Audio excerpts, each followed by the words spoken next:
பொழுது சில நேரத்திலே இருதயம் அதிலே சேர்க்கப்படுகிறது. Because there are some thoughts that come from the heart. ஏனால் சில சிந்தனைகள் எங்களுடைய இருதயத்திலிருந்து வருகிறது. But then most of it comes from the mind. ஆனால் अनेक சிந்தனைகள் எங்களுடைய மனதிலிருந்து அது வருகிறது. And sometimes these thoughts are controlled by the emotions of the heart.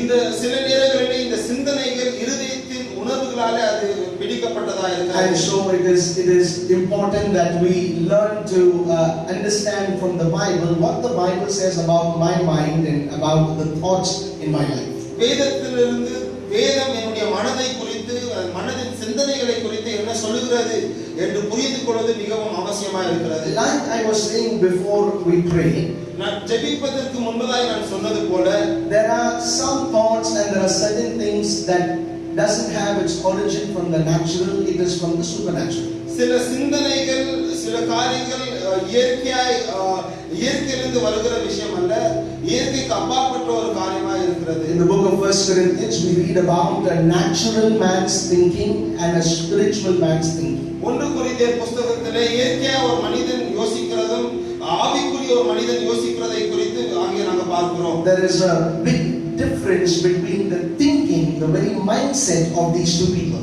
இந்த இரண்டு விதமான மனிதர்களுடைய சிந்தனை அவர்கள் யோசிக்கிற காரியத்தில் ஒரு பெரிய வித்தியாசத்தை நாங்கள் பார்க்கிறோம். And so it is my desire that the people in the church grow up to become spiritually minded people and not natural minded people. சபையில் இருக்கிற ஜனங்கள் இயற்கையா யோசிக்கிற ஜனங்களா இல்லாமல் ஆவிக்குரிய மனதுடையவர்களாய் மாற வேண்டும் என்ற ஒரு வாஞ்சை எனக்கு இருக்கிறது. Does that mean I am speaking against common sense? நான் காமன் சென்ஸ்க்கு விரோதமாக நான் பேசிக் கொண்டிருக்கிறேனா? No, I am not. இல்லை. I am just saying you have to open up your heart to thoughts and ideas and things that come from the Holy Spirit into your life. நான் சொல்ல முயற்சிக்கிற காரியம் என்னவென்றால் உங்களுடைய இருதயத்தை ஆவியானவர் கொடுக்கிற அந்த சிந்தனை யோசனைகளுக்கு உங்களுடைய இருதயத்தை நீங்கள் திறக்க வேண்டும். And when you do that, sometimes it goes against the natural, but then because of the fruits of it, you know this is a good thing and that your life is blessed. அதை நீங்கள் செய்யும் பொழுது சில நேரங்கள் இயற்கைக்கு மாறாக நாங்கள் சென்றாலும் கூட அதன் கனிகள் நல்ல ஒரு கனிகளாக இருக்கிறபடினால் இது ஆவியானவரிடத்திலிருந்து வந்தது என்ற ஒரு நிச்சயத்தை நாங்கள் பெற்றுக்கொள்ள முடியும். Bible says in the book of Proverbs, a man thinketh, so is he. நீதிமொழிகள் புத்தகத்தில் வேதம் சொல்கிறது ஒரு மனிதன் எப்படி யோசிக்கிறானோ அவன் வாழ்க்கை அப்படியாகத்தான் இருக்கும். One day Jesus spoke to Peter and he said about 3-4 things in one verse. ஒரு நாள் இயேசு பேதுருவோடு கூட பேசி 3-4 காரியங்களை ஒரே வசனத்தில் அடக்கி அவர் சொல்கிறார். This is written in the Gospel of Matthew chapter 16 verse 23 and 24. மத்தேயு சுவிசேஷம் 16ஆம் அதிகாரம் 23 மற்றும் 24வது வசனத்திலே இதை நாங்கள் பார்க்கிறோம். Many times we get stuck with the first sentence of what Jesus said. அநேக நேரங்களிலே இயேசு சொல்கிற அந்த முதல் வரியிலே நாங்கள் தங்கி விடுகிறோம். But listen to what the Bible says. Matthew chapter 16 and verse 23. மத்தேயு 16ஆம் அதிகாரம் 23வது வசனம். This is the context in which Peter gives an advice to Jesus. இது பேதுரு இயேசுவுக்கு ஒரு அட்வைஸ் கொடுக்கிற ஒரு சம்பவத்தை நாங்க பார்க்கிறோம். And his advice was from the devil. அவனுடைய அட்வைஸ் அது பிசாசினிடமிருந்து வந்தது. And so the first thing Jesus tells Peter is, get thee behind me, Satan. இயேசு முதலாவது பேதுருக்கு சொல்கிற வார்த்தை அப்பாலே போ சாத்தானே. Meaning, don't be in a position where you will advise and guide me. I will let the Holy Spirit advise and guide me. அதற்கு அர்த்தம் என்னை நீ ஆலோசனை கொடுத்து வழி நடத்துகிற அந்த ஒரு இடத்திற்கு நீ வர வேண்டாம், ஆவியானவர் எனக்கு ஆலோசனை தந்து வழி நடத்துவார். And the moment he takes him off that position, this is what he says. அந்த இடத்திலிருந்து பேதுருவை எடுத்ததற்கு பிறகு இந்த ஒரு வார்த்தைகளை அவர் சொல்லுகிறார். He says, you are an offense to me. அவர் சொல்லுகிறார், you are an offense. தமிழ்ல இதை வாசிப்போம். நீ எனக்கு இடரலா இருக்கிறார் என்று இயேசு சொல்லுகிறார். So as much as in Tamil it says you are like a stumbling block to me. தமிழ்ல அது இடரல் என்று சொல்லப்பட்டிருக்கிறது. But then to offend is to hurt somebody for because they are doing right. ஆனால் அது வார்த்தையின் மூல அர்த்தம் என்னவென்று சொன்னால் நல்லதை செய்கிற ஒருவரை அதை செய்வதற்காக அவரை காயப்படுத்துவது. And so Jesus says, I am emotionally offended with whatever you are doing and saying. இயேசு சொல்லுகிறார், நீ செய்கிற சொல்லுகிற காரியத்தினாலே என்னுடைய உணர்ச்சிகளிலே நான் பாதிக்கப்பட்டிருக்கிறேன். And he explains what the offense is. அந்த பாதிப்பு என்னவென்று அவர் விவரிக்க ஆரம்பிக்கிறார். And he says, you are mindful of the things of men and not mindful of the things of God. அவர் சொல்லுகிறார், நீ மனிதர்களுக்குரிய காரியங்களை மனதுடையவனாய் நீ இருக்கிறாய், ஆனால் தேவனுடைய காரியங்கள் உன்னுடைய மனதிலே இல்லை. In other words, it would make perfect sense for Peter to that Jesus, if he would struggle for some money or something else, Peter would say that's a good thing to struggle for. But if he's going to struggle for the sake of humanity and the sins of this world, then Peter says no, that is not important. அது வேறு வார்த்தையில பேதுரு அதை சொன்னதற்கு அர்த்தம் என்னவென்று சொன்னால், ஒருவேளை பணத்திற்காகவோ ஏதாவது ஆதாயத்திற்காக நீங்க அப்படியே பாடுபடுவீர் என்று சொன்னால் அதற்கு ஒரு அர்த்தம் இருக்கிறது. ஆனால் மனுக்குலத்திற்காகவும் பாவத்திற்காகவும் நீர் அப்படி பாடுபட வேண்டிய அவசியம் இல்லை என்று அவர் சொல்லுகிறார். And so he's mindful of the things of men, meaning whatever a natural man would think, that's how he's thinking, and that's his mindset. அவன் இந்த மனிதனுக்குரிய அந்த ஜனங்களுக்குரிய மனதுடையவனாய் இருக்கிறான். அதற்கு அர்த்தம் இயற்கையா மனிதன் யோசிக்கிறது போல அவன் யோசித்துக் கொண்டிருக்கிறான். And God says you have to stop thinking that way, and I want you to think about the things of God. தேவன் சொல்கிறார், நீ அப்படியாக யோசிக்கிறதை நீ நிறுத்த வேண்டும். தேவனுக்குரிய காரியங்களை நீ யோசிக்க ஆரம்பிக்க வேண்டும். Your life begins to grow in the Lord the moment you begin to put God as priority and begin to think on the things of the kingdom of God. நீங்க எப்பொழுது தேவனை உங்க வாழ்க்கையிலே முக்கியப்படுத்தி தேவனுக்குரிய காரியங்களை நீங்க சிந்திக்க ஆரம்பிக்கிறீர்களோ அப்பொழுது உங்களுடைய ஆவிக்குரிய வாழ்க்கையில் ஒரு வளர்ச்சி வருகிறது. So the problem is there are demonic thoughts and then there is godly thoughts. அங்க பிரச்சனை என்னவென்றால் பிசாசுக்குரிய சில சிந்தனைகள் இருக்கிறது, தேவனுக்குரிய சில சிந்தனைகள் இருக்கிறது. And so the issue is the spirit world. இந்த ஆவியின் இந்த மண்டலம் அதுதான் அங்க ஒரு பிரச்சனை. If you read Ezekiel chapter 36, எசேக்கியேலின் புத்தகம் 36வது அதிகாரம் வாசிப்போம். Ezekiel chapter 36 and verse 27 says this. எசேக்கியேல் 36வது அதிகாரம் 27வது வசனம் இப்படியாக The சொல்லுகிறது. Bible says, I put my spirit in you வேதம் சொல்கிறது, என்னுடைய ஆவியை நான் உனக்குள்ளாக வைக்கிறேன் and cause you to walk in my statutes. என்னுடைய கற்பனைகளிலே உன்னை நான் நடக்க செய்கிறேன்.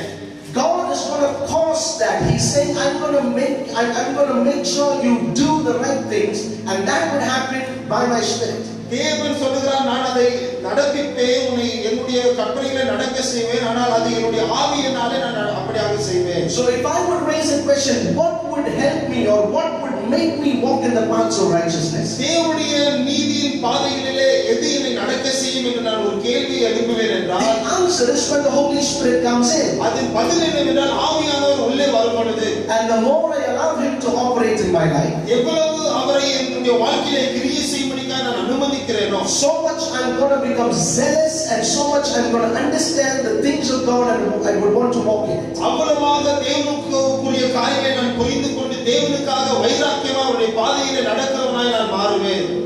The world has so much changed when it comes to the mode of communication.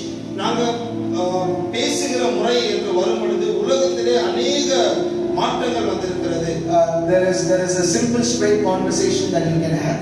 நீங்க ஒரு சிம்பிளா நேரடியாக ஒரு பேச்சுவார்த்தை நடத்தலாம். Then there is a conversation that is coded and it has some other meaning and there is some other communication there. ஆனா சில பேச்சுவார்த்தைகளில் நேரடியான வார்த்தைகள் இருப்பதில்லை, ரகசியமான ஒரு கோடெல்லாம் வைத்து அங்கே வித்தியாசமான ஒரு பேச்சுவார்த்தை இருக்கு. Generally every country has its own code language. பொதுவாக ஒவ்வொரு தேசத்திற்கும் தன்னுடைய சொந்த ஒரு கோட் லாங்குவேஜ் இருக்குதா இருக்கும். And it keeps changing from time after time. அது ஒவ்வொரு காலத்துக்கு அது மாறுகிறதா இருக்கிறது. One of the most complex code language is with the Israelites and what they speak through code nobody understands. ரொம்ப கடினமான அப்படியாப்பட்ட ஒரு கோட் லாங்குவேஜை பயன்படுத்துவது இஸ்ரேல் தேசம். அவர்கள் பேசுகிறது ஒருவராலும் புரிந்து கொள்ள முடியாது.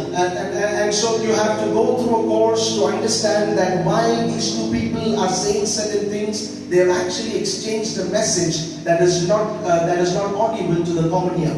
இந்த இரண்டு ஜனங்கள் பேசிக் கொண்டிருந்த பொழுது அவர்கள் பேசின காரியங்களிலே ஒரு செய்தி இருந்தது. அந்த செய்தியை சாதாரணமான ஜனங்களால புரிந்து கொள்ள முடியாது. Thomas Edison, one of the scientists, taught his wife the Morse code. Thomas Edison என்கிற ஒரு விஞ்ஞானி தன்னுடைய மனைவிக்கு the Morse code என்ற ஒரு காரியத்தை கற்றுக் கொடுத்தார். And so they would hold each other's hand and they would be tapping in each other's hand. They would be talking to each other while the family people are around. அவருடைய குடும்ப ஜனங்கள் கூட இருக்கும் பொழுது கையை பிடித்துக் கொண்டு கையை கொஞ்சம் அசைத்து அதன் வழியாக அவர்கள் சில செய்திகளை சில காரியங்களை பேசிக் கொள்வார்கள். Nobody would know in the family that both of them have exchanged some very important message right in front of them. ஆனால் குடும்பத்திலே அவர்களுக்கு முன்பதாக அவர்கள் இப்படிப்பட்ட ஒரு காரியத்தை பேசிக் கொண்டார்கள், புரிந்து கொண்டார்கள் என்று யாருக்குமே தெரியாது. Long before man could come up with a medium through which he can talk to each other. ஒரு வழியாக ஒருவருக்கொருவர் பேசிக் கொள்கிற அந்த காரியத்தை மனிதன் கண்டுபிடிப்பதற்கு அநேக வருடங்களுக்கு முன்பதாகவே, before cell phones came, cellphone வருவதற்கு முன்பதாக, those days there were landlines. அந்த நாட்களிலே லேண்ட்லைன் இருந்தது. You have to go to one particular place to pick and call. ஒரு குறிப்பிட்ட இடத்திற்கு போய் நீங்க பிக் பண்ணி கால் பண்ண வேண்டும். Like that, the supernatural world made mediums through which they could talk to people, where people can talk to these spirits. அப்படியாக ஆவியின் மண்டலத்திலே ஆவியின் ஜனங்களோடு கூட பேசும்படிக்காய் சில காரியங்கள் அங்கே வைக்கப்பட்டிருக்கிறது. Just like a landline phone, ஒரு லேண்ட்லைன் போனை போல there are things all around us that is used for demonic spirits to speak to people. எங்களை சுற்றி இருக்கிற அநேக காரியங்களின் மூலமாய் பிசாசு ஆவிகள் ஜனங்களோடு கூட பேசுகிறது. The word used in the Bible for that is called altar. வேதத்திலே அதற்காக பயன்படுத்துகிற வார்த்தை alter.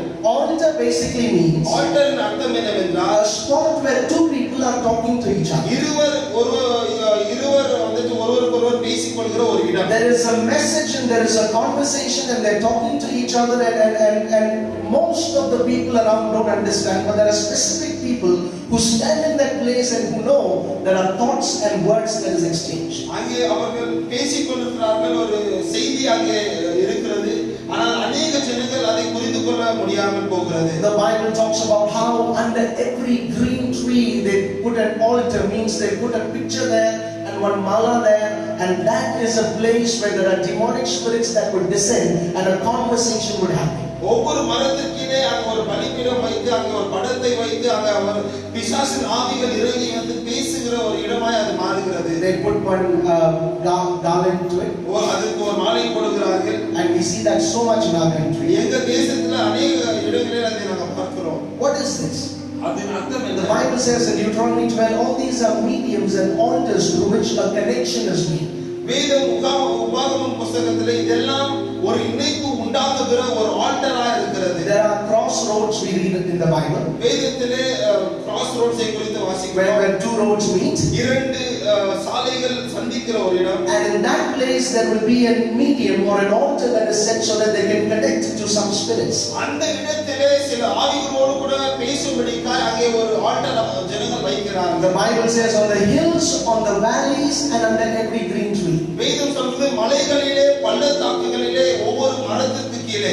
And there are always places where people have made where they can connect to demonic spirits. எல்லா இடங்களிலும் ஜனங்கள் இப்படிப்பட்ட பிசாசின் ஆவிகளோடு கூட இணைக்கும்படிக்காய் அந்த ஆல்டர்களை அவர்கள் உருவாக்கி இருக்கிறார்கள். One of the houses I visited, நான் சந்தித்த ஒரு வீட்டிலே, the moment I entered the house, it's a huge land. அந்த வீடு ஒரு பெரிய நிலமா இருந்தது. The moment I entered it, towards the right there is a small shrine, a family shrine that is built, which is like a small family temple. அந்த வீட்டுக்கு நான் உள்ளே போன மாத்திரத்திலே வலது பக்கத்திலே ஒரு சின்ன ஒரு கோயிலை அவர்கள் வீட்டுக்காக கட்டி வைத்திருந்தார்கள். And so there is a small private, their own family road that divides that family shrine and the house that is built towards the left. அந்த குடும்பத்தின் கோயிலாக கட்டி இருக்கிற அதையும் லெஃப்ட்ல இருக்கிறவங்க வீட்டுக்கும் நடுவுல ஒரு ரோடு இருக்கிறது. I went to that house more than 5-6 times. ஒரு 5-6 தடவை அந்த வீட்டுக்கு நான் போயிருக்கிறேன். Every time I walk in, நான் எப்பொழுது நான் உள்ளே போகிறேனோ, first thing I notice, the Holy Spirit always cuts off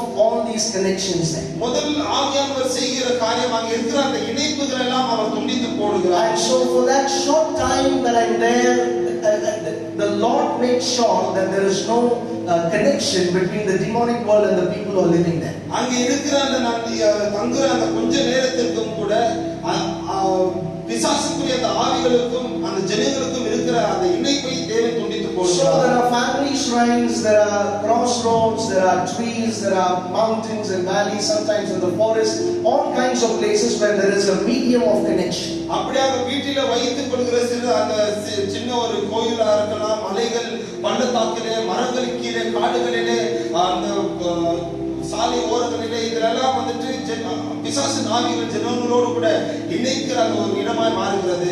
Some of you think that the devil has never spoken to you. சிலர் நினைக்கிறீர்கள் பிசாசு உங்களோடு கூட பேசவே இல்லை. And there are those who think the Lord has never spoken to you. சிலர் நினைக்கிறீர்கள் தேவன் உங்களோடு கூட பேசவில்லை. You see, the only reason you think on those lines is because you are blind to the things of the Spirit. அப்படியாக நீங்க நினைக்கிறதுக்கு காரணம் ஆவியின் மண்டலத்துக்கு உங்க கண்கள் குருடா இருக்கிறது. But if you really get into all that the Bible talks about, these mediums and these altars, ஆனால் இந்த காரியங்களை குறித்து இந்த ஆல்டர்களை குறித்து வேதம் பேசுகிறதை நீங்கள் சரியாக பார்ப்பீர்கள். you will notice how much care God gives to that. It's just a tree and there is just one small 2x2 picture and God gives importance to that. ஆனால் அங்கே ஒரு மரம் இருக்கிறது, மரத்திற்கு கீழே ஒரு சின்ன பழம் வைத்திருக்கிறார்கள். அதற்கு தேவன் எவ்வளவு கவனத்தை கொடுக்கிறார் என்று நாங்கள் பார்க்கிறோம். And he says, destroy those places. அவர் சொல்லுகிறார், அந்த இடங்களை நீ அழித்து போடு. Destroy those places. அந்த இடங்களை நீ அழித்து போடு. He says, burn it with fire. அதை அக்கினியால் நீ சுட்டெரிக்க வேண்டும். In the book of Micah we read about how there are altars that is made out of harlotry. மீகாவின் புத்தகத்திலே வேசித்தனத்தினாலே எப்படி அங்கே அந்த பலிபீடங்கள் செய்யப்பட்டிருக்கிறது என்று நாங்கள் In வாசிக்கிறோம். other words, the Bible says this in 1 Corinthians chapter 6. The Bible says when a man and a prostitute comes together, they become one flesh and one spirit. வேதம் 1 கொரிந்தியர் 6வது அதிகாரத்திலே சொல்லுகிறது, ஒரு மனிதனும் ஒரு வேசியும் இணையும் பொழுது அவர்கள் ஒரே மனிதராக ஒரு ஆவியாக இணைக்கப்படுகிறார்கள் என்று வேதம் சொல்லுகிறது. What happens to a person that they get connected?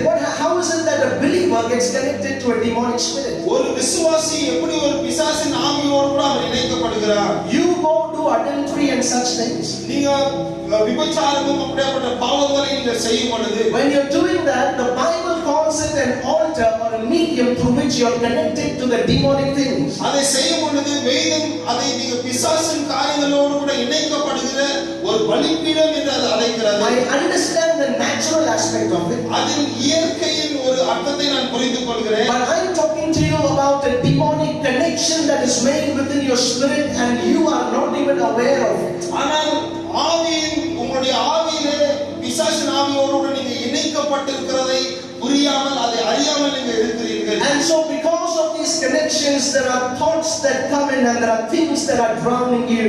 இந்த இணைப்புகளின் நிமித்தமாக உங்களுக்குள்ளாக சில சிந்தனைகள் வருகிறது. அந்த சிந்தனைகள் உங்களை கீழே தள்ளி கொண்டிருக்கிறது. Just like in the Old Testament, the rule has not changed. God says destroy those altars. பழைய ஏற்பாட்டிலே சொன்னது போலவே கட்டளைகளிலும் மாறவில்லை. தேவன் சொல்கிறார், அந்த பலிபீடங்களை நீங்கள் அழித்து போட வேண்டும். Destroy these mediums of connection. நீங்க இணைந்து இப்படியாக இணைக்கப்படுகிற அந்த காரியங்களை நீங்கள் அழித்து போட In the வேண்டும். Old Testament, they did that with hammers and spears and they did that in their physical sense. பழைய ஏற்பாட்டிலே சுத்திகளோடு கூட ஈட்டிகளோடு கூட தன்னுடைய சரீர பலத்தோடு கூட அதை செய்து முடித்தார்கள். But in the New Testament, that is not how it is done. ஆனால் புதிய ஏற்பாட்டிலே நாங்கள் அப்படியாக செய்வதில்லை. Right now, there is a command over your life to destroy some of these altars. இப்பொழுது உங்க வாழ்க்கையின் மீது இப்படியாப்பட்ட பலிபீடங்களை நீங்கள் அழித்து போட வேண்டும் என்ற ஒரு கட்டளை And இருக்கிறது. the way you do it is in your spirit. அதை செய்யும் முறை உங்களுடைய ஆவியிலே நீங்க செய்ய வேண்டும். Basically, you pray. அடிப்படையிலே நீங்க ஜெபிக்க வேண்டும். You pray, and when you pray, the Bible says there are smoke, there are incense that comes out. நீங்கள் ஜெபிக்கும் போது வேதம் சொல்கிறது அங்கே புகை, அந்த ஒரு தூபவர்க்கம் அங்கே ஏற்றப்படுகிறது. Long time ago, I saw this vision. அநேக நாட்களுக்கு முன்பதாக இந்த ஒரு தரிசனத்தை நான் பார்த்தேன். There were two people who were sitting and praying, and there were a lot of these flies and all of these insects that was flying around. இரண்டு பேர் அமர்ந்து ஜெபித்துக் கொண்டிருந்தார்கள். அவர்களை சுற்றி அநேக இந்த பூச்சிகள் எல்லாம் பறந்து கொண்டிருந்தது. And there was so many of it. அது அநேக பூச்சிகளாய் இருந்தது. And while they were praying, அவர்கள் ஜெபித்துக் கொண்டே இருந்த பொழுது slowly smoke began to form that place. கொஞ்சம் கொஞ்சமாய் அந்த இடத்தை புகை நிரம்ப ஆரம்பித்தது. So much so that nothing was visible, எவ்வளவு புகை அங்கே நிரம்பினது என்று சொன்னால் எதுவுமே பார்க்க முடியாத அளவுக்கு, including these two people. இந்த இரண்டு பேரையும் கூட நான் பார்க்க முடியவில்லை. And after a time, ஒரு நேரத்திற்கு பிறகு even though the smoke was there, I was able to see through in that room. அந்த புகை அங்கே தங்கியிருந்தாலும் கூட அந்த அறையை கூடாக என்னால் பார்க்க முடிந்தது. Not one fly was able to be there. அங்கே ஒரு அந்த பூச்சியும் கூட அங்கே தங்கி இருக்க முடியவில்லை. When I saw that, I didn't know in the book of Revelation these flies were talking about demonic spirits. அதை பார்த்த பொழுது வெளிப்படுத்தின புத்தகத்திலே உங்களுக்கு அடையாளமா இருந்தது எனக்கு அறியாமல் இருந்தது. I understood the vision almost after 2-3 years after seeing it. அந்த தரிசனத்தை பார்த்து ஒரு 2-3 வருஷத்துக்கு பிறகுதான் அதன் அர்த்தத்தை நான் புரிந்து கொண்டேன். Even now the Bible says when you pray there is an incense and a smoke that begins to fill up the presence of God. இப்பொழுதும் கூட நீங்க ஜெபிக்கும் பொழுது தேவனுடைய பிரசன்னத்தை ஒரு புகையானது ஒரு புகை போல உங்களுடைய ஜெபம் போய் நிரப்புகிறது. There is no fire in your prayer. உங்களுடைய ஜெபத்துல அக்கினி இல்லை. There is only smoke in your prayer. உங்க ஜெபத்துல புகை இருக்கிறது. Fire comes from the presence of the Holy Spirit. அக்கினியானது ஆவியானுடைய பிரசன்னத்திலிருந்து வருகிறது. It is the Lord who mixes fire on your smoke. தேவன் தான் அந்த உங்களுடைய புகையில அந்த அக்கினியை அவர் போடுகிறார். But that smoke has to be created by you. ஆனால் அந்த புகையானது உங்களால தான் நீங்க தான் அதை ஆரம்பிக்க வைக்க வேண்டும். Naturally as a byproduct, because you pray, there are demonic mediums and altars that loses its power. Even though it is physically there, it becomes absolutely useless. இயற்கையாகவே நீங்கள் ஜெபிக்கும் பொழுது உங்களை சுற்றி இருக்கிற அந்த பிசாசின் இணைப்புகளை ஆவிகளை எல்லாம் நீங்கள் தள்ளி விடுகிறீர்கள். It happens naturally as a byproduct because of prayer. இயற்கையாகவே ஜெபிக்கிறது நிமித்தமாய் அது ஒரு பலனாய் பிரதிபலனாய் அது வருகிறது. My biggest problem is why are so many believers' lives so clear and there is no smoke? என்னுடைய ஒரு பெரிய கேள்வி என்றால் ஏன் அநேக விசுவாசிகளுடைய வாழ்க்கை மிகவும் தெளிவாய் கொஞ்சமும் கூட புகை இல்லாமல் இருக்கிறது. You have to make some smoke. நீ கொஞ்சமாவது புகையை ஆரம்பிக்க வேண்டும். Demonic powers should not be able to talk to anybody when you are there in your house. நீ உன்னுடைய வீட்டில் இருக்கும் பொழுது பிசாசின் ஆவிகள் யாரோடு கூடவும் பேச முடியாத ஒரு நிலைமையில இருக்க வேண்டும். Because you are there, the smoke and the fire of the Holy Spirit ought to be around you. நீங்கள் வீட்டில் இருக்கிறபடினால் உங்களை சுற்றி அந்த புகையானது ஆவியாருடைய அக்கினியானது அங்கே சுற்றி இருக்க வேண்டும். All over this country there are people who are worried about all the kinds of people who are elected and things like that. இந்த தேசம் முழுவதும் யாரெல்லாம் இந்த தேர்தலில் ஜெயித்தார்களோ அதை குறித்து ஜனங்கள்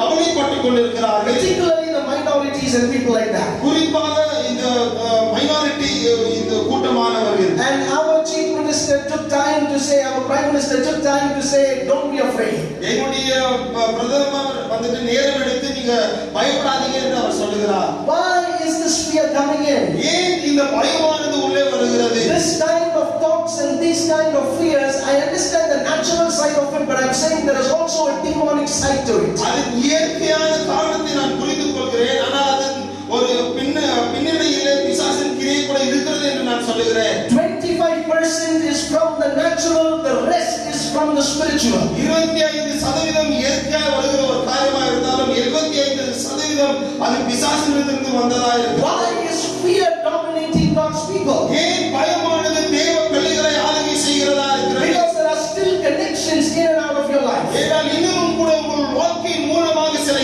இணைப்புகள் இருக்கிறது. This morning, this is the word of God to you. இந்த காலையிலே தேவனுடைய வார்த்தை உங்களுக்கு இதுவா இருக்கிறது. In the place where you work and in your house and wherever you go, make sure there is enough smoke that there is no other mediums that can work through. That the fire of God is so strong over your life that no demonic presence would ever come to connect it and talk to people, but only the work of the Holy Spirit. இந்த வேலை செய்கிற இடங்களிலே உங்கள் குடும்பத்திலே எங்கே சென்றாலும் கூட உங்களை சுற்றி அந்த புகையும் ஆவியாருடைய அக்கினியும் எவ்வளவா இருக்க வேண்டும் என்று சொன்னால் எல்லா இணைப்புகளும் துண்டிக்கப்பட்டு தேவனுடைய வார்த்தை மாத்திரம் கேட்கிற ஒரு நிலையிலே நீங்கள் இருக்க வேண்டும். These demonic spirits many times use scriptural things to twist it and bring fear into your heart. இந்த பிசாசின் ஆவிகள் அநேக நிலைகளிலே வசனத்தை கொண்டே அதை திருத்தி அதை மாற்றி உங்களுடைய இதயத்தில் பயம் கொண்டு வர முயற்சிக்கிறது. For an example, ஒரு உதாரணத்திற்கு some of you in your hearts the devil has twisted the verse that says everything is fleeting and everything is going to be destroyed. அனைத்துமே வந்துட்டு அழிந்து போகிறது என்ற அந்த ஒரு வசனமானது பிசாசுடைய இதயத்தில் போட்டு ஒரு பயத்தை உண்டாக்குகிறது. Some of you are afraid of your job. சிலர் உங்களுடைய வேலை குறித்து பயந்திருக்கிறீர்கள். Some of you are afraid of your blessings, your natural blessings. சிலர் உங்களுடைய இயற்கையாக நீங்க பெற்றுக்கொண்ட ஆசீர்வாதங்களை குறித்து பயந்திருக்கிறீர்கள். Oh, all these things will be destroyed. ஐயோ இதெல்லாமே அழிந்து போய்டுமே. And these are all fleeting things and it doesn't have anything of long lasting value. இதெல்லாம் கடந்து போகும் நிலையா இருக்கிற எந்த ஒரு காரியமும் இல்லை என்று நீங்க நினைக்கிறீர்கள். See, when the Bible says it is fleeting, வேதம் அதெல்லாம் கடந்து போகிறது என்று சொல்லும் பொழுது it is talking about the coming of the Lord and the end of the world. இயேசுவின் வருகையும் இந்த உலகத்தின் முடிவை குறித்து வேதம் சொல்லுகிறது. Doesn't mean in your lifetime God is going to take off everything suddenly. உங்க வாழ்நாட்களிலே தேவன் எல்லாமே சடதியா எடுத்துக்கொள்வார் என்ற அர்த்தம் இல்லை. So this kind of fear that the devil has put within the hearts of people, I rebuke that in Jesus' name. இந்த விதமான பயம் பிசாசு உங்களுடைய இருதயத்திலே போட்டிருந்தால் அதை இயேசுவின் நாமத்தில் நான் கடிந்து கொள்கிறேன். Your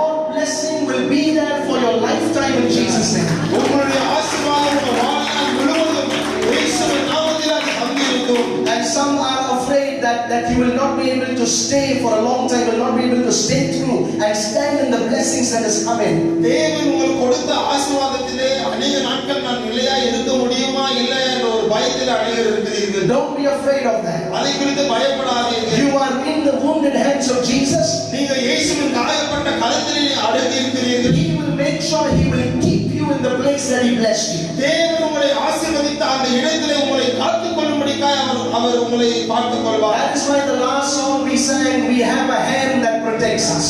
அதான் கடைசியான நம்ம பாடின பாடல் காக்கும் கரங்கள் எங்களுக்கு உண்டு. Would we put our hands together and say, Lord, thank you for the hand that protects us? என்னை காக்கிறவருடைய கரத்திற்காக நன்றி என்று நாம் சொல்வோம். And so I want you to use the altar of your life to connect to the Spirit of God. உங்களுடைய வாழ்வின் பலிபீடத்தை கொண்டு தேவ ஆவியானவரோடு கூட நீங்க இணைக்கும்படிக்காக பயன்படுத்த வேண்டும். 3-4 ways you do that. அதை செய்கிறதுக்கு 3-4 வழிகள். One, your body. ஒன்று உங்களுடைய சரீரம். You connect it with the Holy Spirit. ஆவியானவரோடு கூட நீங்க இணையும்படிக்காக. The Bible says the two becomes one. வேதம் சொல்றது இருவர் ஒருவராய் மாறுகிறார்கள். Basically meaning there is an altar or a medium that is established through which God will be in connection with you and you will be in connection with God. அதன் அடிப்படை அர்த்தம் என்னவென்றால் அங்கே ஒரு பலிபீடம் வைக்கப்படுகிறது. தேவன் உங்களோடு கூட அதன் மூலமாய் இணைக்கப்படுகிறார். நீங்கள் தேவனோடு கூட அதன் மூலமாய் இணைக்கப்படுகிறீர்கள். And obviously the devil constantly wants to destroy this flesh and make the flesh get involved in some sinful things so that this altar will be defiled and the Spirit of God will not talk in anymore. ஆனால் அறிந்தபடி பிசாசானவன் முயற்சித்து எப்படியாவது இந்த மாம்சத்தை பாவத்துக்குள்ளாக்கி அந்த இணைப்பை துண்டித்து வாழ்வை நாசமாக்கும்படிக்காய் அவன் தொடர்ச்சியாக பிரயாசப்பட்டுக் கொண்டிருக்கிறான். What to do during such time? அப்படிப்பட்ட நேரங்களில் நாங்கள் என்ன செய்வது? The Bible uses the term repair the altar. வேதம் அந்த பலிபீடத்தை நாங்கள் பழுது பார்க்க வேண்டும் என்று வேதம் சொல்கிறது. One day Elijah was standing against a group of prophets of Baal. ஒரு நாள் எலியா பால் தீர்க்கதரிசிகளுக்கு விரோதமாக எதிர்த்து நின்று கொண்டிருக்கிறார். Because he was there, those spirits were not able to come in and do anything. அவர் அங்கே இருந்தபடியினால் அந்த ஆவிகள் அங்கே கிரியை செய்ய முடியாமல் போயிற்று. But that alone is not the highlight. ஆனால் அது மாத்திரமே அங்கே ஒரு சிறந்ததாய் எடுத்து காட்டப்பட்ட காரியம் அல்ல. What was about to happen next was the most important thing. அதற்கு அடுத்து நடந்த சம்பவம் தான் மிகவும் அதிசயமான ஒரு காரியம். In order for the fire of God to come down, தேவனுடைய அக்கினியானது கீழே இறங்கி வரும்படிக்காக the Bible says Elijah went and repaired that altar. வேதம் சொல்கிறது எலியா போய் அந்த பலிபீடத்தை அவர் ரிப்பேர் செய்கிறார். You and I have to repair some of these altars in our lives. நானும் நீங்களும் நம்முடைய வாழ்க்கையிலே இந்த பலிபீடங்களை நாங்க போய் ரிப்பேர் பண்ண வேண்டும். Repair the altar and the fire is a guarantee. ஆல்டரை நாங்க ரிப்பேர் செய்வோம் என்று சொன்னால் அக்கினி வருகிறது நிச்சயம். In other words, repair the way through which you and God would connect with each other. வேத வார்த்தையிலே நீங்களும் தேவனும் ஒருவருக்கொருவர்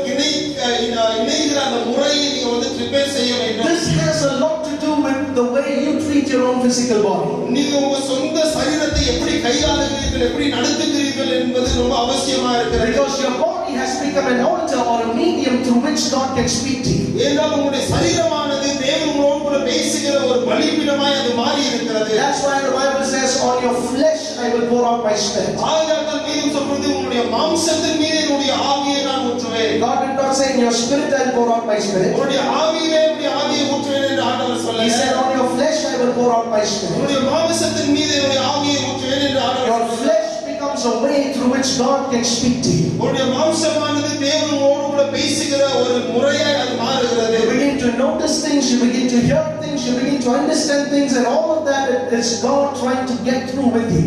நீங்கள் காரியங்களை பார்க்கவும் அறியவும் புரிந்து கொள்ளவும் ஆரம்பிக்கிறீர்கள். தேவனோடு கூட இடைப்படுகிறார். And so when you touch somebody next to you, tell them make some smoke. பக்கத்துல இருக்கவங்க தொட்டு கொஞ்சம் புகை உண்டாக்குங்கள் என்று சொல்லுங்க. Just make some smoke. கொஞ்சம் புகை உண்டாக்குங்கள். Some of you are saying, Pastor, let's do that practically. No, let's do that in action. சிலர் சொல்றீங்க மாஸ்டர் அது நாங்க வந்து நடைமுறையில செய்யணும். Shall we do that for 5 minutes? Let's close our eyes and begin to pray. ஒரு 5 நிமிஷத்துக்கு அதை நாங்க செய்யலாம். கண்களை மூடி நாங்க ஜெபிக்கலாம். I'm not through with the word, but I want to pray with you. வார்த்தை இன்னும் முடியவில்லை, ஆனால் உங்களோடு கூட நான் ஜெபிக்கும்படியாக வாஞ்சிக்கிறேன். I want to pray with you, meaning I want you to pray and I am joining you. That's why. உங்களோடு கூட ஜெபிக்கும்படியாக என்று சொல்லும் பொழுது நீங்க ஜெபிக்க வேண்டும், நான் உங்களோடு கூட சேர்ந்து கொள்கிறேன். Shall we open our mouth and tell the Lord, Lord, give me the grace to repair my altars, Lord. வாய்களை திறந்து கேட்போம், ஆண்டவரே என்னுடைய பலிபீடங்களை நான் ரிப்பேர் செய்ய எனக்கு கிருபை தாங்கப்பா. I know you're trying to talk to me. I want to hear your voice. என்னோடு கூட பேச முயற்சிக்கிறீர்கள், எனக்கு தெரியும் உங்களுடைய சத்தத்தை நான் கேட்க வாஞ்சிக்கிறேன். Even before you desired to hear the voice of God, God wanted to talk to you. தேவனுடைய சத்தத்தை நீங்க கேட்க நீங்க வாஞ்சையா இருந்த அதற்கு முன்பதாகவே தேவன் உங்களோடு கூட பேச அவர் வாஞ்சித்திருக்கிறார். And would you tell him, Lord, if my body has been defiled today, let the blood of Jesus wash it. ஆண்டவரை பார்த்து சொல்லுங்க, ஆண்டவரே என்னுடைய சரீரமானது இந்த நாள் தீட்டுப்பட்டிருக்குமே என்று சொன்னார். இயேசுவின் ரத்தம் இந்த சரீரத்தை சுத்திகரிக்கட்டும். I put myself before your presence, Lord. என்னையே உங்களுடைய பிரசன்னத்துக்கு முன்பதாய் நான் தருகிறேன் ஆண்டவரே. That you would touch me and speak to me anytime you want. நீர் என்னை தொட்டு எப்பொழுது வேண்டுமானாலும் நீர் என்னோடு கூட பேசுவீராக. If I am in connection and if I am benefiting any other demonic altars today, I withdraw my support. நான் ஏதாவது பிசாசு நாவியோடு கூட என்னுடைய ஆல்டர் இணைக்கப்பட்டிருக்குமே என்று சொன்னால் அதையெல்லாம் நான் துண்டித்து போடுகிறேன். We take away all of that support, Father. அந்த எல்லா ஒரு சப்போர்ட்டை நாங்கள் எடுத்து விடுகிறோம் ஆண்டவரே. When I am in my home, no demonic communication there. நான் வீட்டில் இருக்கும் பொழுது அங்கே எந்த ஒரு பிசாசுக்குரிய பேச்சுகள் When I am in my office, when I am among my colleagues, no demonic movements there. என்னுடைய ஆபீஸ்ல என்னோடு கூட வேலை செய்கிறவர்களோடு கூட நான் இருக்கும் பொழுது எந்த ஒரு பிசாசின் அசைவு இருக்கக்கூடாது. Wherever I go, let demonic communications be cut off completely, Father. நான் எங்கெல்லாம் போகிறேனோ பிசாசின் எல்லா விதமான நடவடிக்கைகள் அது நிறுத்தப்படுவதாக இயேசுவின் நாமத்தில். Just because you are with me and your spirit is on me. நீர் என்னோடு கூட இருக்கிறதினாலே ஆவியானவர் என் மீது இருக்கிறபடியினாலே Let all these unwanted connections be cut off. இந்த எல்லா தேவைகளான இணைப்புகள் அது துண்டிக்கப்படுவதாக. Only one connection, only one medium, and that would be the Holy Spirit. ஒரே ஒரு இணைப்பு, அது ஆவியானவராய் இருக்கட்டும். In Jesus' precious name we pray. இயேசுவின் நாமத்தில் ஜெபிக்கிறோம். Amen. Amen. If you believe there are some altars that God destroyed it for your sake today, would you put your hands together and say, Lord, thank you. Thank you, Lord, for what you do. And so there are thoughts in the mind that comes because of the spirit realm. இந்த ஆவியின் மண்டலத்தின் நிமித்தமாக என்னுடைய மனதிலே சில சிந்தனைகள் வருகிறது. And you have to control it through your smoke or through your prayer. அந்த காரியத்தை உங்களுடைய புகையை கொண்டு அல்லது உங்களுடைய ஜெபத்தை கொண்டு நீங்க அதை கையாள வேண்டும். There is one more way with which you would create smoke like that. அப்படியாக புகையை உண்டாக்குகிறதுக்கு இன்னொரு வழி இருக்கிறது. This is in Philippians chapter 4 and verse 19. பிலிப்பியரின் புத்தகம் 4ஆம் அதிகாரம் 19வது வசனத்துல அதை நாம The பார்க்கிறோம். Bible says, "My God shall supply all your needs according to Christ Jesus, according to His riches in Christ Jesus." வேதம் சொல்கிறது உங்களுடைய எல்லா தேவைகளையும் தேவன் கிறிஸ்துவிலே அவருடைய ஐஸ்வரியத்தின் நிறைவுபடி அவர் மகிமையிலே நிறைவாக்குவார். All your needs are supplied உங்களுடைய எல்லா தேவைகள் கொடுக்கப்படுகிறது. according to God's power, according to the Lord's riches. அவருடைய ஐஸ்வரியத்தின் படியே அது கொடுக்கப்படுகிறது. And so many people get excited with this verse. ஆகையால் अनेक ஜனங்கள் இந்த வசனத்தை பார்த்து ரொம்ப சந்தோஷப்படுகிறது உண்டு. And then there are those who sit and break their head, why is this verse not working on me? ஆனால் சிலர் அமர்ந்து ஏன் இந்த வார்த்தையினுடைய வாழ்க்கையிலே நிறைவேறாமல் போகிறது என்று யோசிக்கிறார்கள். It is not working in your life because you've not made incense, you've not made smoke out of it. அது உங்க வாழ்க்கையிலே நிறைவேறாததற்கு காரணம் இன்னும் அந்த புகையை நீங்க ஏற்றவில்லை. How do you bring smoke out of this? இதை கொண்டு நாங்க எப்படி அந்த புகையை வரவைப்பது? Just read the context. அந்த முழுமை வசனத்தின் முழுமையான அந்த அர்த்தத்தை நாங்க You படிக்கணும். have to begin from verse 15 to 19, not directly to 19. நீங்க நேரடியா 19வது வசனத்தை வாசிக்காமல் 15வது வசனத்திலிருந்து நீங்க ஆரம்பிக்க வேண்டும். In verse 15 the Bible says, when nobody was willing to give financially, you took time to connect with me financially. 15வது வசனம் சொல்கிறது, யாருமே எனக்கு இந்த பண உதவி செய்யாமல் இருந்த அந்த நேரத்தில் நீங்க முன்ன வந்து அந்த பண உதவியை செய்தீர்கள். This is to a missionary by the name Paul. இது பவுல் என்கிற ஒரு மிஷனரி இந்த காரியத்தை சொல்லுகிறார். The Philippian church was the only church that connected to give to him. இந்த பிலிப்பியர் சபை மாத்திரமே அவருக்கு கொடுக்கும்படிக்காக அவரோடு கூட There இணைக்கப்பட்டது. was no other source. வேற எந்த ஒரு வழியும் இல்லை பணத்திற்கு. So he says, you gave me. அவர் சொல்லுகிறார், நீங்க எனக்கு கொடுத்தீர்கள். You connected to me financially. இந்த பணத்தின் ஒரு பணத்துக்காக என்னோடு கூட இணைக்கப்பட்டிருக்கீர்கள். And then in verse 16 he says, again and again you sent to my necessity. 16வது வசனத்துல சொல்கிறார், மறுபடியும் மறுபடியுமாய் என்னுடைய தேவைகளுக்கு எல்லாம் நீங்க கொடுத்தீர்கள். Verse 17 he says, I'm not desiring for your money or your gift. I do receive it so that you will abound in your fruit.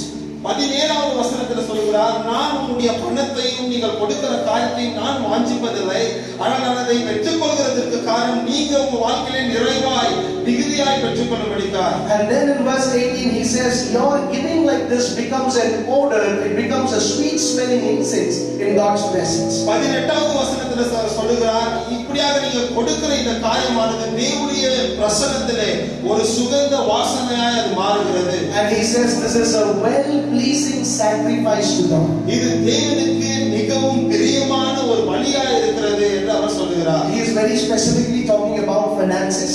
அவர் ரொம்ப குறிப்பாக பணத்தின் காரியங்களை குறித்து அவர் பேசுகிறார். Connected to missionaries. மிஷனரிகளோடு கூட இணைக்கப்பட்ட இந்த கொடுக்குதல். And when this happens, அது நடக்கும் பொழுது there is a smoke and a good incense and a sacrifice in God's presence. அங்கே ஒரு புகையும் ஒரு தூப வர்க்கமும் ஒரு பலியும் அங்கே உண்டாகிறது. When God smells your sacrifice, then the Bible says he will meet all your needs according to his riches and glory in Christ Jesus. தேவன் உம்முடைய அந்த பலியை ஒரு சுகந்த வாசனையாய் நுகரும் பொழுது அப்பொழுது வேதம் சொல்றது உங்களுடைய எல்லா தேவைகளையும் அவருடைய ஐஸ்வரியத்தின்படி மகிமையிலே அவர் நிறைவேற்றுவார். Now if you are a person who is giving in this church, இந்த சபையிலே நீங்க ஒரு கொடுக்கிற ஒரு மனிதனாய் இருப்பீர்கள் என்றால், there is a particular portion from your giving that is taken aside for missionaries and mission teams alone. அந்த நீங்க கொடுக்கிற அந்த காரியத்திலிருந்து ஒரு குறிப்பிட்ட பங்கானது மிஷனரிகளுக்காக மிஷனரி பணிக்காக அது ஒதுக்கப்படுகிறது. Particularly those who are in the front line and people who we directly are in connection with, and we know in those areas there is nobody else who is preaching the gospel. குறிப்பாக அங்கே கீழே இறங்கி பணி செய்து யாருமே செல்லக்கூடிய இடங்களுக்கு போய் இருக்கிற அவங்களோடு கூட நேரடியாக நாங்கள் அதை கொடுக்கிறோம். And so your connection like this will begin to open God's grace financially over your life. இப்படியாப்பட்ட உங்களுடைய இணைப்பானது தேவனுடைய கிருபை உடைய பணத்தின் காரியத்தின் மீது வெளிப்படுகிறதை நாங்கள் பார்க்க முடியும். Now some people think I am giving tithe, no, so I am connected. சிலர் யோசிக்கிறீர்கள், நான் வந்து தசமபாகம் கொடுக்கிறேன்ல, ஆகையால் நான் வந்து இணைக்கப்பட்டிருக்கிறேன். Tithe is not giving. தசமபாகம் கொடுக்கிறது அல்ல. Tithe is what belongs to God already. தசமபாகம் ஏற்கனவே தேவனுக்குரியதா இருக்கிறது. If I have to give the brother 1,000 rupees, நான் சகோதரனுக்கு ஒரு 1000 ரூபாய் கொடுக்க வேண்டும் என்று சொன்னார். 1,000 rupees which is his salary which belongs to him. அவருடைய ஒரு சம்பளம் அவருக்கு சொந்தமான ஒரு காரியம். Imagine I want to test him, I put one extra 100 rupees and give 1,100. யோசித்து பாருங்க, அவரை சோதிக்கும்படிக்காக இன்னும் ஒரு 100 ரூபாய் சேர்த்து 1100 ரூபாய் நான் அவருக்கு கொடுக்கிறேன் என்றால், and if he counts and says, oh pastor, there's one more 100 extra and gives it back, that means good character. If he doesn't give back, that means bad character. அவர் அதை எண்ணி விட்டு பாஸ்டர் 100 ரூபாய் நீங்க அதிகமா கொடுத்திருக்கீங்க என்று மறுபடியும் எனக்கு கொடுத்தால் அது ஒரு நல்ல சுபாவம். பரவாயில்லை என்று வைத்துக் கொண்டால் அது ஒரு கெட்ட சுபாவம். So tithe is something that already belongs to God. தசமபாகம் என்பது ஏற்கனவே தேவனுக்கு சேர்ந்த ஒரு காரியம். You know, at least your righteousness should exceed the righteousness of Pharisees and Sadducees. குறைந்தபட்சமா வேதம் சொல்றது உங்களுடைய நீதியானது பரிசேயர்கள் சதுசேயர்களை அவருடைய நீதியை பார்க்கிறோம், அது அதிகமா இருக்க வேண்டும். But I'm talking about our giving to the things of the Lord. ஆனால் நான் தேவனுடைய காரியங்களுக்காக கொடுக்கிறதை குறித்து நான் சொல்றேன். The Bible says when you do that, வேதம் சொல்றது அதை நீங்கள் செய்யும் பொழுது there is a smoke and an incense that comes in. அங்கே ஒரு புகையும் ஒரு சுகந்த வாசனையும் வருகிறது. Got somebody next to you, tell them, make some smoke, build some altars. Can you say that to them? பக்கத்துல தொட்டு சொல்லுங்க, ஒரு புகையை வர வைக்கணும், பலிபீடத்தை நீங்கள் கட்டணும். சொல்லுங்க, தமிழ்ல திருப்பி சொல்லுங்க. புகையும் பலிபீடமும் கட்டப்படணும். சொல்லி பாருங்க. புகையும் பலிபீடமும் கட்டப்படணும். சரி, நீங்க ஒரு தடவை சொல்லுங்க, அப்புறம் பிரசங்கம் பண்ணுங்க. யாராவது பக்கத்துல பார்த்து சொல்லுங்க, கொஞ்சம் புகையாவது வரட்டும். சொல்லி பாருங்க, கொஞ்சம் புகை வரட்டும். கொஞ்சம் அந்த கஞ்சத்தனம் போட்டும். That stinginess should go away from you. கொஞ்சம் புகை வரட்டும். That will smoke should arise from your life. கொஞ்சம் அந்த ஜெபம் இல்லாத தன்மை போட்டும். That prayerlessness should be taken away. அப்பொழுது ஆண்டவரோடு பேசுகிற அந்த ஜெபத்தின் வாழ்க்கை அந்த தன்மை அதிகரிக்கட்டும். You should start having the character that you frequently talk to God. சும்மா ரோட்ல நடக்கிறப்பவே ஆண்டவரோடு பேசுங்க. When you are walking in the road, then you should keep talking to God. And ஆண்டவருடைய சத்தத்தை கேட்க நம் செவிகளை திறந்து கொடுப்பது. We have to be willing and waiting to hear the voice of God. And so when you begin to repair your altars and begin to build your altars, that's when you're really reaching out to God. And from God's presence, there are going to be thoughts and ideas and intentions in your heart that's going to come. உங்க பலிபீடத்தை நீங்கள் கட்டும் பொழுது, அதை repair செய்யும் பொழுது, அப்பொழுது தேவனோடு கூட ஒரு இணைப்பு உண்டாகி தேவனுடைய சிந்தனைகள் உங்களுடைய மனதில் அது வர ஆரம்பிக்கிறது. Did you understand, Jalika? இது வரைக்கும் புரிஞ்சதா? Did that make sense? Yeah. All right. So I want to talk to you about one thing the devil is trying to put into the minds of people. பிசாசு இந்த ஜனங்களுடைய சிந்தனையில போட முயற்சிக்கிற ஒரு காரியத்தை உங்களோட கூட நான் பேச வாஞ்சிக்கிறேன். Till now whatever I said was the introduction. நான் இதுவரைக்கும் சொன்னது வந்துட்டு ஒரு முன்னரை தான். This I did not plan to say anything today, but this is like the first point I want to leave with. இதை நான் இன்றைக்கு சொல்ல நினைக்கவில்லை, ஆனால் உங்களோடு கூட இந்த ஒரு காரியத்தை நான் இப்பொழுது பேசுகிறேன். Would you tell the person next to you, this is what the devil is trying to put in your mind? பக்கத்துல இருக்கவங்கள பார்த்து சொல்லுங்க, பிசாசு உங்க மனதிலே இதைத்தான் போட முயற்சிக்கிறான். Okay, so this is a demonic thing and he wants our minds to think on these lines. இது ஒரு பிசாசுக்குரிய காரியம். நாங்க வந்துட்டு இந்த காரியத்தை சிந்திக்கும்படிக்காக அவன் முயற்சிக்கிறான். Romans chapter 12 and verse 3. ரோமரின் புத்தகம் 12ஆம் அதிகாரம் 3ஆவது வசனம். The Bible says that a person should not think too highly of himself. வேதம் சொல்வது ஒரு மனிதன் தன்னை குறித்து அவன் மேன்மையாய் யோசிக்க கூடாது. And so what the devil wants you to think, one of the things he wants to alter in your very thinking pattern is to in your mind to keep you above everybody else, and he wants you to think highly of yourself. உங்க மனதிலே அவன் ஒரு காரியத்தை திருத்த முயற்சிக்கிறது என்னவென்று சொன்னால், எப்பொழுதுமே நீங்க உங்களை குறித்தே யோசித்து எல்லாரும் பார்க்கிறோம் நான் சிறந்தவன் என்ற ஒரு சிந்தனையை அவன் போட வாஞ்சிக்கிறான். Thinking highly about yourself is one of the thoughts or one of the things that come from a demonic realm. உங்களை குறித்து மேன்மையாய் நீங்களே யோசித்துக் கொள்வது பிசாசினுடைய மண்டலத்திலிருந்து உங்களுக்கு வருகிற ஒரு சிந்தனையாய் இருக்கிறது. Romans chapter 12 verse 3 and 4, the Bible says, "For I, through the grace given unto me, to every man that is among you," please notice the word, to every person that is among you, "not to think of yourself or not to think of himself more highly than he ought to think, but to think soberly, according as God hath dealt to every man the measure of faith." Verse 4 says, "Many members of one body, and all members don't have the same office." நம்மளே வாசிக்கிறோம். 3-4 வசனம். எனக்கு அருளப்பட்ட கிருபையினாலே நான் சொல்லுகிறதாவது, உங்களில் எவன் ஆனாலும் யாரா இருந்தாலும் தன்னை குறித்து எண்ண வேண்டியதற்கு மிஞ்சி எண்ணாமல் கொடுத்த இந்த விசுவாசத்தின் அளவின்படியே தெளிந்த எண்ணம் உள்ளவனாய் எண்ண வேண்டும். ஏனெனில் ஒரே சரீரத்திலே அநேக அவயவங்கள் இருந்தும் எல்லா அவயவங்களுக்கும் ஒரே தொழில் இராதது போல.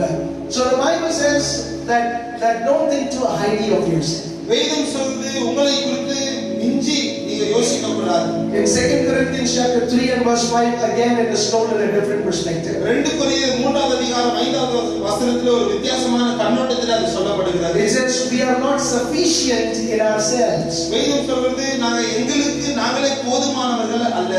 And we are dependent on God, and God is our sufficiency. நாங்கள் தேவனை சார்ந்து இருக்கிறோம், தேவனே எங்களுக்கு போதுமானவராக இருக்கிறார். The word for sufficiency in Greek there is ikenos. அந்த sufficiency என்கிற வார்த்தையின் கிரேக்க வார்த்தை ikenos. It means being competent or able. அதன் அர்த்தம் செய்ய திராணி உடையவன். Or and it also means that they say we are not. They're basically saying we don't feel we are worthy, and in that we have adequate power to do all this. Our sufficiency comes from God, which means God is the one who makes us worthy. He is the one who gives us the ability and the worthiness to do what we do. அதன் அர்த்தம் என்னவென்று சொன்னால் இந்த காரியத்தை செய்ய நாங்கள் தகுதியற்றவர்கள், அதன் முழுமையான பலனைகளுக்கு அந்த தகுதியையும் அந்த பலனையும் தேவனே எங்களுக்கு தருகிறார். அவர் தருகிறபடினால் நாங்கள் செய்து முடிக்கிறோம். And so he says our sufficiency is not from ourselves, our sufficiency is from God. அவர் சொல்கிறார், எங்க நாங்கள் போதுமானவர்கள் அல்ல, தேவனே எங்களுக்கு போதுமானவராய் இருக்கிறார். Would you tell God, thank you for your sufficiency, Lord? தேவனை பார்த்து சொல்றீங்களா, ஆண்டவரே நீர் போதுமானவராய் இருக்கிறபடினால் நமக்கு ஸ்தோத்திரம். Thank you because it is your sufficiency that makes me worthy, that makes me competent, that makes me able and adequate to do what I want to do. நீர் போதுமான காரியங்கள் கொடுக்கிறபடினால் நீர் எங்களை தகுதி உள்ளவனாக்கி அதை செய்ய பலனை கொடுத்து செய்து முடிக்க அந்த கிருபையை நீர் தருகிறீர். Why does the devil want you to think too highly and beyond measure? ஏன் பிசாசானவன் உங்களை குறித்து நீங்களே அதிகமாய் மிஞ்சின ஒரு அளவிலே யோசிக்க வைக்கிறார்? Because in Galatians chapter 6 verse 3 the Bible says he who thinks highly of himself will be deceived. ஏன்னா கலாத்தியர் 6வது அதிகாரம் 3வது வசனம் சொல்கிறது, தன்னைத்தானே மேன்மையாய் சிந்திக்கிற ஒரு மனிதன் அவன் வஞ்சிக்கப்படுவான். Deception comes in when a person thinks too highly of himself. ஒரு மனிதன் தன்னை குறித்து அவன் மேன்மையாய் யோசிக்கும் பொழுது அங்கே வஞ்சனை வருகிறது. And so if the Bible says in the last days be very careful about deception, கடைசி நாட்களிலே வஞ்சனை குறித்து நீங்க ஜாக்கிரதையாக இருங்கள் என்று வேதம் சொல்லும் பொழுது, what that actually means is God is saying be careful that you don't think too highly of yourself. அதன் அர்த்தம் என்னவென்று சொன்னால் தேவன் சொல்கிறார், உங்களை குறித்து நீங்களே ஒரு அதிகமாய் சிந்தித்துக் கொள்ள வேண்டாம். There is a list of scriptures here where the Bible discourages the attitude that says I know everything. எனக்கு எல்லாமே தெரியும் என்கிற ஒரு மனப்பான்மையை கீழே தள்ளுகிற அநேக வேத வசனத்தின் பட்டியல் இங்கே In இருக்கிறது. 1 Corinthians chapter 13 verse 9 the Bible says our knowledge is impartial, it's imperfect, we know only in part. 1 கொரிந்தியர் 13வது அதிகாரத்திலே நம்முடைய ஞானமானது அது முழுமை இல்லை, நாங்கள் வெறும் அது ஒரு பங்கை மாத்திரமே அறிந்திருக்கிறோம் என்று வேதம் சொல்கிறது. So don't be the kind of believer that walks around that says I know everything. எனக்கு எல்லாமே தெரியும் என்று சுற்றித் திரிகிற ஒரு விசுவாசியா நீங்க இருக்கக்கூடாது. Don't be the kind of husband or a wife that says I know everything. எனக்கு எல்லாமே தெரியும் என்று சொல்லுகிற ஒரு கணவனாக மனைவியாக நீங்க இருக்கக்கூடாது. Don't be the kind of parent or children that says I know everything. எனக்கு எல்லாமே தெரியும் என்கிற ஒரு பெற்றோராகவும் ஒரு பிள்ளையாகவும் நீங்க இருக்கக்கூடாது. This kind of thinking too highly yourself, this attitude is literally destroying families and it is literally destroying churches. இப்படியாக உங்களை குறித்து அதிகமாய் சிந்திக்கிற இந்த சிந்தனையானது குடும்பங்களையும் சபைகளையும் அது நாசமாக்கி கொண்டிருக்கிறது. In Romans chapter 12 and verse 16 the Bible says associate with people of low estate. ரோமர் புத்தகம் 12வது அதிகாரத்திலே கீழான சமுதாயத்திலே கீழே இருக்கிற ஜனங்களோடு நாங்கள்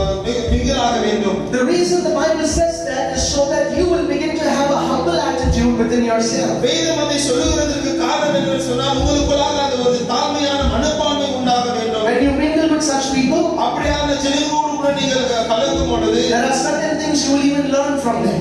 அவர்களோடு கூட வந்து சில காரியங்களை நீங்கள் கற்றுக்கொள்ள You ஆரம்பிக்கிறீர்கள். will also begin to have a humble attitude within yourself. நீங்களும் கூட உங்களுக்குள்ளாக அந்த தாழ்மையான ஒரு மனப்பான்மையை நீங்கள் பெற்றுக்கொள்வீர்கள். Psalms 131 verse 1 the Bible says. சங்கீதம் 131வது அதிகாரம் வேதம் சொல்லுகிறது. The Bible says I don't exercise my mind on matters too high for me. எனக்கு மிகவும் மேன்மையான காரியங்களிலே என்னுடைய மனதை நான் போடுவதில்லை. He says I don't exercise my mind into those things. அப்படிப்பட்ட காரியங்களிலே என்னுடைய சிந்தனையை நான் போட்டு கொழும்பி போவதில்லை. To the capacity you have given me to think, to that capacity I think. எந்த ஒரு அளவுக்கு சிந்திக்கும்படிக்காக நீர் எனக்கு கொடுத்திருக்கிறீரோ அந்த அளவுக்கு நான் சிந்திக்கிறேன். I don't call people and advise them who have a better thinking capacity.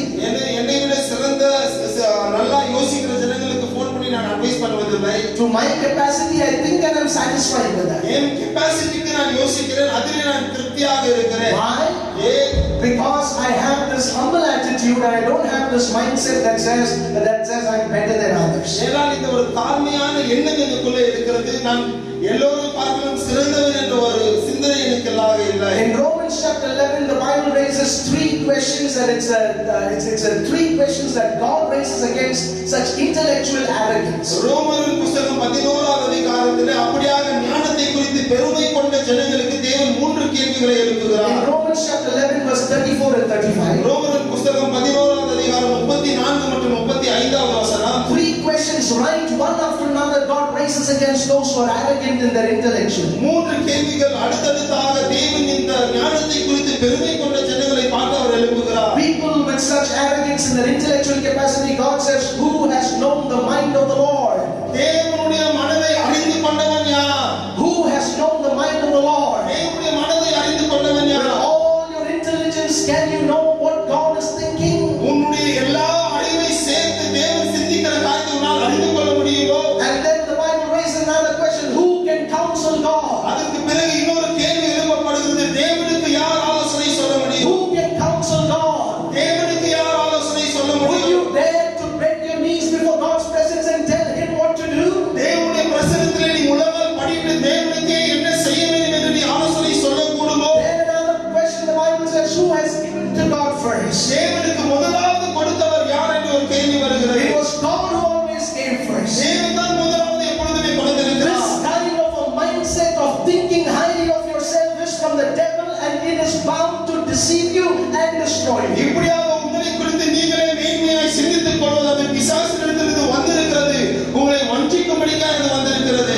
And so we come to God's presence in a humble sense. ஆகையால் ஒரு தாழ்மையோடு கூட நாங்கள் தேவ பிரசன்னத்திற்குள்ளாக வருகிறோம். And as we close, I want to leave this verse within your hearts. இன்றைக்கு நான் முடிக்கும் பொழுது இந்த வார்த்தைகள் உங்கள் இருதயத்திலே நான் போட வாஞ்சிக்கிறேன். And I really wish that when I say this verse, it will get mixed with your faith. இந்த வசனத்தை நான் சொல்லும் பொழுது உங்களுடைய விசுவாசத்தோடு கூட அது இணைக்கப்படும் என்று நான் விசுவாசிக்கிறேன். This is written in Psalms chapter 115. சங்கீதம் 115வது அதிகாரத்தில் இது எழுதப்பட்டிருக்கிறது. Psalms chapter 115. சங்கீதம் 115வது வசனம். Verse number 12. 12வது வசனம். The first two lines of verse number 12. அந்த 12வது வசனத்தின் முதல் இரண்டு வரிகள். This is what it says. The Bible says, the Lord has been mindful of us and He will bless us. I want you to repeat this after me. Can you repeat it loud and clear? The Lord has been mindful of us. The Lord has been mindful of us. Loud and clear, church. The Lord has been mindful of us. The Lord has been mindful of us. And He will bless us. And He will bless us. We're going to do it 3 times. The second time again. The Lord has been mindful of us. The Lord has been mindful of us. And He will bless us. And He will bless us. For the last time. The Lord has been mindful of us. The Lord has been mindful of us. And He will bless us. And He will bless us. So the term there is the term in Hebrew is zakar. அங்கே பயன்படுத்தப்பட்டிருக்கிற வார்த்தை எபிரேய மொழியிலே சகார் என்பதாகும். Zakar means சகாரின் அர்த்தம் என்னவென்றால் the Lord is specifically thinking on you.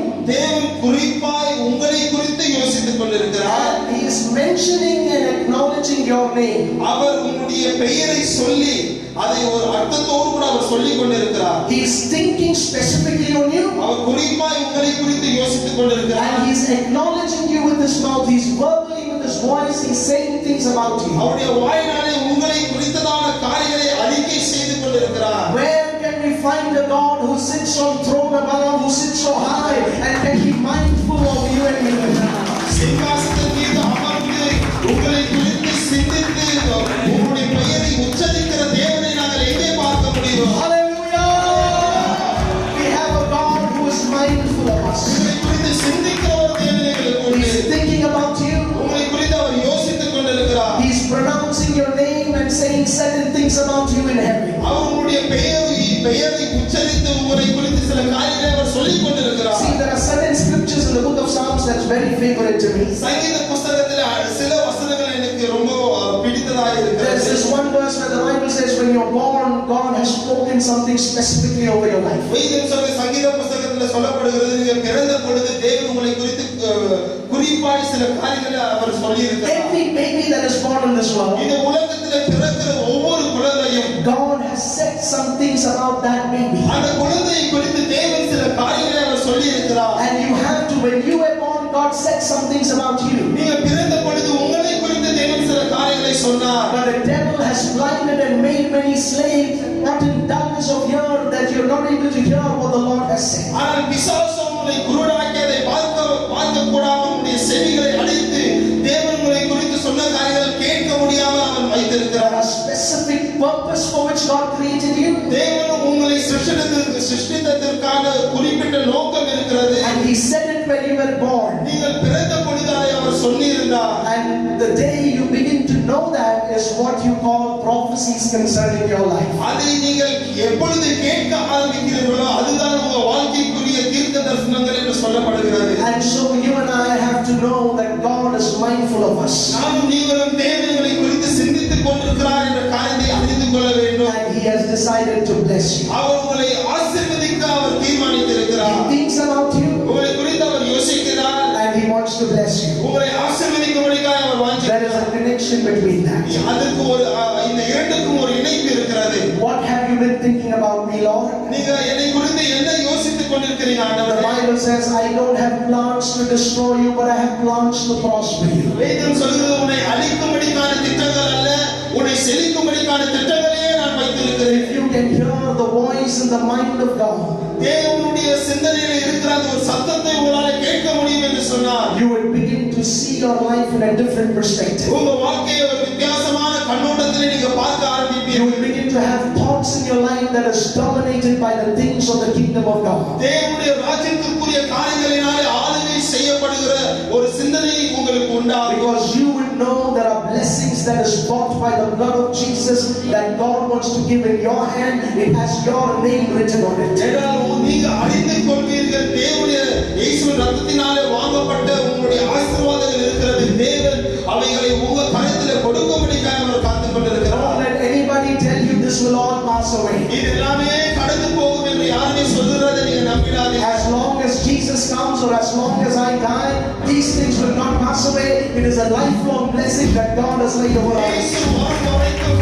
என்னுடைய ஜீவன் இருக்கும் வரைக்கும் தேவன் எனக்கு நிரந்தரமாய் கொடுத்த ஆசீர்வாதங்கள் இவைகள் என்று நீங்கள் நம்பியிருக்க வேண்டும். Shall we stand up to our feet and tell the Lord, I want my mind to be dominated by the thoughts of your spirit. நாங்கள் எல்லோரும் எழுந்து நின்று ஆண்டவரை நோக்கி பார்த்து